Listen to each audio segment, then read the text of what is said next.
Hello everyone, today I'm going to be replacing my serpentine belt on my 2016 Ford Expedition. Here's the part number of the new belt that I'm putting on, and here is the routing of that belt. So as you can see, there is our idler pulley right next to the alternator. So I've already got my wrench down in there and I've got it on there. The it's a pretty tight fit, and the way I did that was I stuck one hand in through here, and then I found that idler pulley with my hand, and then I fed this down in there, and then I kind of knew where my other hand was, so I was able to feed it to my hand and then get it on there. So now from up top, we're gonna push it that way to loosen the belt so that we can get it off. So as you can see, there are our belts. There's the alternator, there's the idler pulley right there, and then the crankshaft underneath it. So we've got this on there, 15 millimeter. I've got a swivel, and I've got a pretty long extension.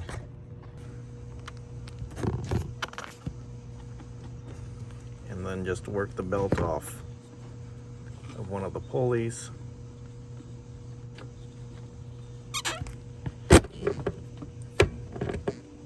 And then we can work the belt off of all of the pulleys. All right.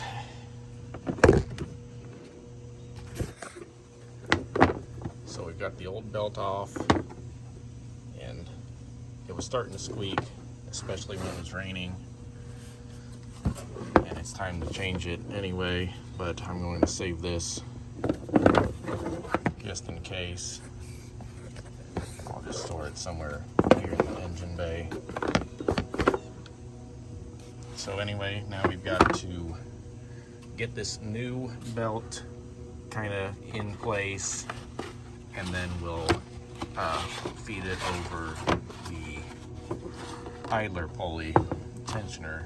So what I did not realize was that this belt and this belt over here are two different belts. So there's one that goes around this way and one that goes around this way. So this one is just for the AC, and then this is for the alternator and everything over here. The AC line is back behind everything, so obviously this one will come off first. This one I'm not going to replace. There's no tensioner, so there's no easy way to take it off. I think you kind of probably have to unbolt the AC. But anyway, to do this serpentine belt, I've already got everything around here. The first pulley that I did around was this up here, and then I worked around this, so now it's kind of loose in front of here, wrapped around the extension, so it's on the extension right there. So now I'm going to undo the tension on that pulley and then slide the belt over it, and so that's pretty much it. And then you need to make sure that it is in the groove in all of these pulleys once you've got the belt over the tensioner. But other than that, that's all that we've got to do. Happy birthday.